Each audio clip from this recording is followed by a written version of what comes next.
सासूबाई, मी 4-5 दिवसासाठी माझ्या माहेरी जाऊन येऊ का? हो, जा ना पोरी. बरं चालेल, मी आत्ताच मम्मीला फोन करून सांगते.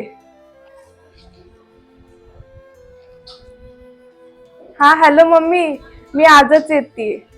हो बरं बरं चालेल. सासूबाई, तुमची तब्येत तर ठीक आहे ना? तब्येत तर माझी ठीक आहे. असं का विचारलंस तू? मग तुम्ही मला एकदा पण का नाही विचारलं तू माहेरी कशासाठी चालली म्हणून? अगं पोरी, विचारण्यासारखं त्याच्यात काय आहे? 20-22 वर्ष तू तिकडे काढलेस, मग साहजिकच आहे तुला आठवण येत असन, तुझ्या आई वडिलांना त्यांना बी आठवण येत असन. माझी पण मुलगी आहे, मला पण वाटतं तिने येऊन 4-5 दिवस राहावा.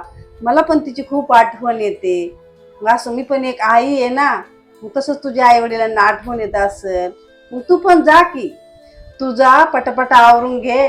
लय काय मला सांगत बसू नको. जा हो पटकन, तुला पण लेट होईल. जा पटकन आवर.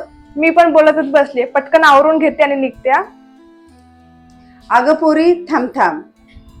जाताना आहे ना माझ्याकडून पैसे घेऊन जा आणि सगळ्यांना मिठाई घेऊन जा.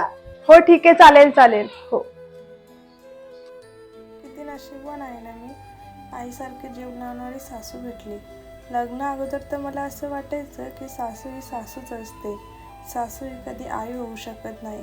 ना माझ्या सासूबाई तशा नाही, जीव लावतात मला ना. प्रत्येक मुलीला जर अशी सासू भेटली तर सासू सुनेचं नातं जगात वेगळ्या प्रकारे ओळखलं जाईल.